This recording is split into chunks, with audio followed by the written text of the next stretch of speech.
Hello guys, welcome to our channel engineer B. इस video lecture में हम पढ़ेंगे जनरेटिव एडवर्सियल नेटवर्क के बारे में। तो ये भी एक बहुत ही इंटरेस्टिंग टाइप है न्यूरल नेटवर्क का।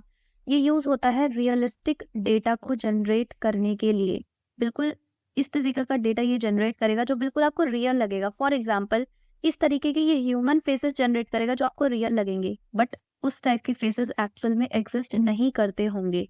तो ऐसी जगहों पर हम ज्ञान का यूज करते हैं। बेसिकली अगर हम कहें, डेटा ऑगमेंटेशन जैसी टेक्निक्स में यूज होता है जहां पर हमें डेटा की कमी होती है और हमें सिंथेटिक डेटा को जनरेट करना पड़ता है, तो वहां पर जनरेटिव एडवर्सियल नेटवर्क का यूज होता है। इसमें दो न्यूरल नेटवर्क्स होते हैं।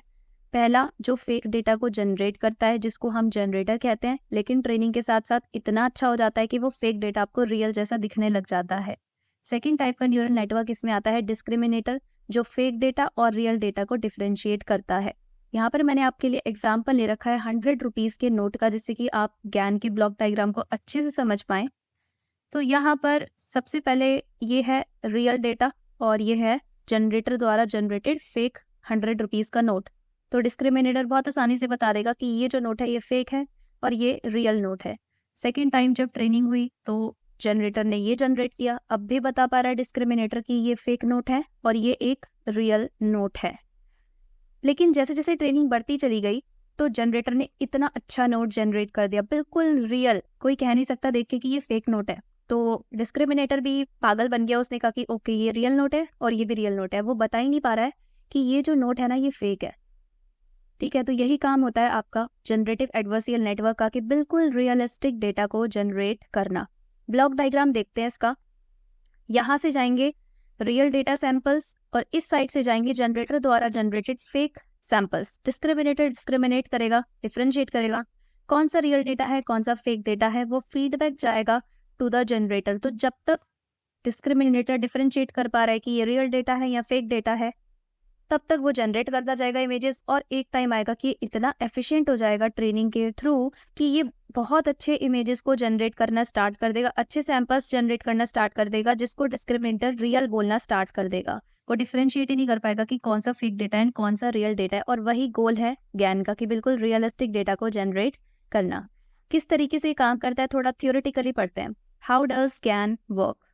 अ generative adversarial network is a framework made up of two neural networks that have undergone simultaneous adversarial training, a discriminator and a generator। तो वही मैंने आपको स्टार्टिंग में बताया कि इसमें दो न्यूरल नेटवर्क्स होते हैं। कौन कौन से? एक तो जनरेटर और एक डिस्क्रिमिनेटर।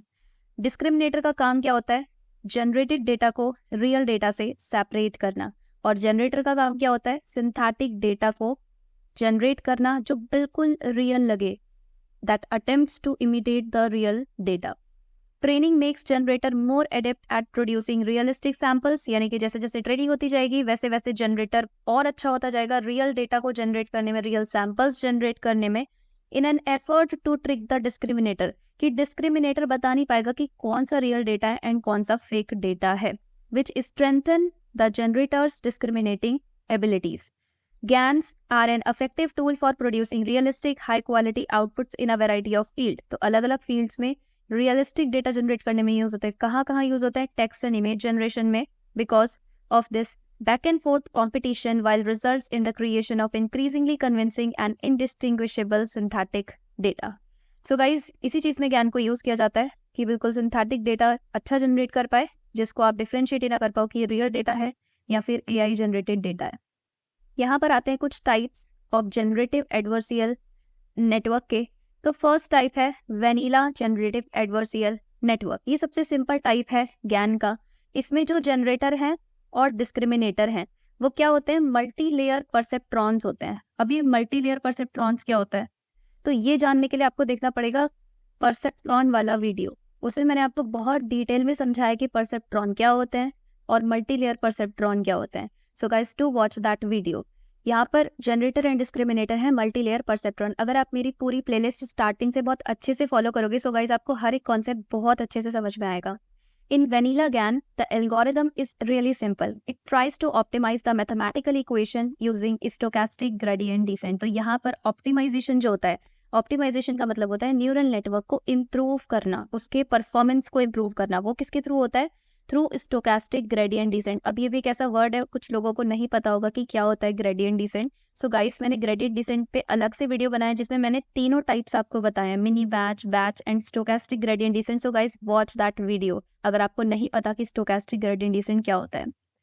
सेकेंड टाइप आता है कंडीशनल जनरेटिव एडवर्सियल नेटवर्क। अब नेम से ही पता चल रहा है, तो इसमें क्या होता है, जो आपके जनरेटर होते हैं और जो डिस्क्रिमिनेटर होता है उनको अलग से कंडीशन दे दी जाती है कि जनरेटर अगर जनरेट करेगा कोई भी डेटा तो उस पर कंडीशन अप्लाई होगी, और डिस्क्रिमिनेटर जब डिस्क्रिमिनेट करेगा कोई भी डेटा को from the real and fake data तो उसको लेबल्स दिए गए हैं। फॉर एग्जाम्पल, अगर आपका कोई ऐसा मॉडल है जिसको फेसेस जनरेट करने हैं तो मैंने लेबल दे दिए कि स्माइलिंग फेस जनरेट करने हैं या गुस्से वाले फेसेस जनरेट करने हैं, तो ये क्या एक कंडीशन है या लेबल्स आप इनको कह सकते हो। तो इस तरीके के कंडीशंस अप्लाई कर दिए जाते हैं कंडीशनल जनरेटिव एडवर्सियल नेटवर्क में। तो यहाँ से हम पढ़ते हैं, in CGAN an additional parameter y is added to the generator for generating the corresponding data. यानी कि कुछ कंडीशंस दे दी जनरेटर को कि उसी कंडीशन पे बेस्ड उसको डेटा को जनरेट करना है। And labels are also put into the input to the discriminator in order for the discriminator to help distinguish the real data from the fake generated data। तो दोनों को ही हमने labels दे दिए, condition apply कर दी, तो यही है आपका कंडीशनल ज्ञान, नेम से ही पता चल रहा है। थर्ड टाइप है आपका deep convolutional generative adversarial network. ये सबसे पॉपुलर है जनरेटिव एडवर्सियल नेटवर्क। ये एक सक्सेसफुल इम्प्लीमेंटेशन है जनरेटिव एडवर्सियल नेटवर्क का। इसमें कॉन्वनेट्स यूज होता है, इसमें मल्टीलेयर परसेप्ट्रॉन यूज नहीं होते, कॉन्वोल्यूशनल नेटवर्क यूज होते हैं। अब अगर आपको नहीं पता कि कॉन्वोल्यूशनल न्यूरल नेटवर्क्स क्या होते हैं, उनका किस तरीके का आर्किटेक्चर होता है, क्या उसमें लेयर्स होती है, सो गाइस इसी से प्रीवियस वीडियो में मैंने आपको CNN के बारे में बहुत डिटेल में पढ़ाया और वीडियो ज़्यादा लेंथी भी नहीं है। तो अगर आपको नहीं पता कॉन्वोल्यूशनल न्यूरल नेटवर्क के बारे में तो वो वीडियो ज़रूर जाके देखना। In place of multilayer perceptron, तो यहाँ पर मल्टीलेयर परसेप्ट्रॉन यूज नहीं होते, कॉन्वोल्यूशनल नेटवर्क्स यूज होते हैं। मैक्स पूलिंग अप्लाइड नहीं होती, मैक्स पूलिंग भी कॉन्वोल्यूशनल न्यूरल नेटवर्क का पार्ट है, which is in fact replaced by convolutional STRIDE. अब स्ट्राइड भी कुछ लोगों को नहीं पता होगा क्या होता है। So guys, I highly recommend you to watch CNN video, क्योंकि उसमें मैंने मैक्स पूलिंग, स्ट्राइड, ये सारे कॉन्सेप्ट्स मैंने आपको समझाए, फुल्ली कनेक्टेड लेयर क्या होती है, तो ये सब आपको वहाँ बहुत अच्छे से समझ में आएगा। तो बेसिकली क्या है डीप कॉन्वोल्यूशनल ज्ञान में कि यहाँ पर कॉन्वोल्यूशनल न्यूरल नेटवर्क का यूज होता है, मैक्स पूलिंग यूज नहीं होती और कॉन्वोल्यूशनल स्ट्राइड का यूज किया जाता है। फोर्थ आपका टाइप है Laplacian pyramid generative adversarial network. So it is a linear invertible image representation consisting of set of band pass images spaced an octave apart plus a low frequency residual। अब इसमें बहुत सारे ऐसे words आ गए जो हमें नहीं समझ में आ रहे हैं, एक एक करके समझते हैं। लीनियर का मतलब है कि स्ट्रेट फॉरवर्ड रूल्स दिए जा रहे हैं मॉडल को कि वो इस टाइप की इमेज को जनरेट करे। इन्वर्टेबल का मतलब है कि जनरेटेड इमेज इतनी एक्यूरेट होगी कि आप जनरेटेड इमेज से ओरिजिनल इमेज तक जा सकते हो, इतनी एक्यूरेसी होगी, ये होता है इन्वर्टेबल का मतलब। Image representation consisting of set of band pass images. Band pass का क्या मतलब है, अब देखो पिरामिड है, इस पिरामिड में क्या है, अलग अलग फ्रीक्वेंसी के इमेजेस का बैंड है, ठीक है। यहाँ पर क्या है, डिफरेंट फ्रीक्वेंसीज के इमेजेस हैं और उसी को यहाँ पर कहा गया है बैंड पास इमेजेस। इस पिरामिड में अलग अलग फ्रीक्वेंसी के इमेजेस हैं, spaced and Octave apart. Octave apart का मतलब है कि ऊपर वाली फ्रीक्वेंसी डबल है एंड नीचे वाली उसकी जस्ट हाफ है, फिर ऊपर वाली फ्रीक्वेंसी डबल है और नीचे वाले उसकी जस्ट हाफ है। इस यही मतलब होता है ऑक्टेव अपार्ट का।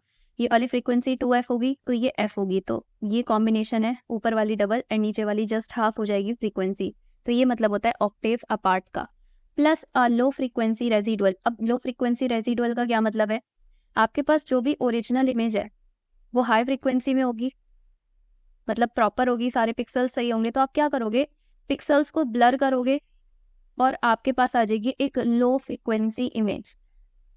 ओके, अब डिफरेंट फ्रीक्वेंसी के इमेजेस तो है इस पिरामिड में, लेकिन इसके साथ साथ लो फ्रीक्वेंसी रेजिडुअल भी ये ऐड कर रहा है। क्यों ऐड कर रहा है, क्योंकि जब हम एक इमेज को ब्लर करते हैं तो हमें उसका एक ग्लोबल स्ट्रक्चर पता चलता है कि इस इमेज में ये चीजें हैं ब्लर होने के बाद, तो हम वो भी ऐड ऑन कर देते हैं जिससे कि एक्यूरेट हमारी इमेज जनरेट हो। तो ये मतलब है इस फर्स्ट लाइन का।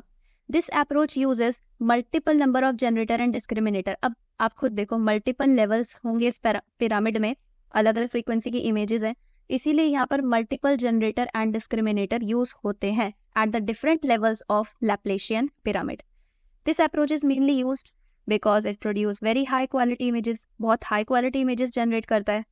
The image is down sampled at first and each layer of the pyramid, and then it is again upscaled at each layer in the backward pass, where the image acquires some noise from the conditional GAN at these layers until it reaches the original size. तो सबसे पहले down sampled किया जाता है और फिर ये कह रहा है कि इमेजेस को अप सैम्पल्ड किया जाता है। डाउन सैम्पल्ड का मतलब होता है कि कुछ पिक्सल्स को हटा देना, ठीक है, कुछ पिक्सल्स को हटा देना और इमेज का साइज जो है वो आपने कम कर दिया, ठीक है। तो कुछ इन्फॉर्मेशन चली गई और कुछ इंपॉर्टेंट इन्फॉर्मेशन रह गई इन डाउन सैम्पलिंग। फिर क्या होगा, अप सैम्पलिंग में आप और पिक्सल्स को ऐड करते हो, ठीक है, जो आपकी ओरिजिनल इमेज है उसके बेसिस पे कैलकुलेशंस करके आप और फर्दर पिक्सल्स को ऐड करते हो और इमेज का साइज इंक्रीज करते हो, और तब तक ये काम करते रहते हो जब तक वो ओरिजिनल साइज तक ना पहुंच जाए, बिल्कुल ओरिजिनल इमेज जैसी दिखनी ना स्टार्ट हो जाए। तो इस तरीके से काम करता है Laplacian pyramid generative adversarial network. High resolution image generate करने में इसको यूज करते हैं। नेक्स्ट टाइप है super resolution GAN। As the name suggest, it is a way of designing a GAN in which deep neural network is used along with an adversarial network in order to produce high resolution images। तो जैसा name बता रहा है, super resolution यानी कि बहुत high resolution images generate करेगा। Deep neural network का इसमें यूज किया जाता है। This type of GAN is particularly used in optimally upscaling native low resolution images to enhance their details, minimizing errors while doing so। तो जो भी आपकी लो रेजोल्यूशन वाली इमेजेस हैं उनको हाई रेजोल्यूशन में कन्वर्ट करना, हाई रेजोल्यूशन बोले तो अपस्केलिंग करना उन इमेजेस की, और ज़्यादा पिक्सल्स ऐड ऑन करना जिससे कि वो ओरिजिनल इमेज जैसी दिख पाए, तो यहाँ पर सुपर रेजोल्यूशन का यूज़ होता है। सो गाइज, ये था आपका पूरा अबाउट जनरेटिव एडवर्सियल नेटवर्क। इसमें एक जनरेटर होता है, एक डिस्क्रिमिनेटर होता है। जनरेटर का काम होता है फेक डेटा जनरेट करना और डिस्क्रिमिनेटर का काम होता है उसको डिफरेंशिएट करना। तो जनरेटर इतना अच्छा हो जाता है ट्रेनिंग करते करते कि वो फेक डेटा को भी रियल बता देता है, और यही गोल होता है आपका जनरेटिव एडवर्सियल नेटवर्क का। आई होप आप लोगों को समझ में आया होगा। वीडियो अच्छा लगा हो तो लाइक करना, अपने फ्रेंड्स के साथ शेयर करना, कमेंट करना और चैनल को सब्सक्राइब भी कर लेना जिससे आपसे कोई भी इंपॉर्टेंट कॉन्सेप्ट मिस ना हो।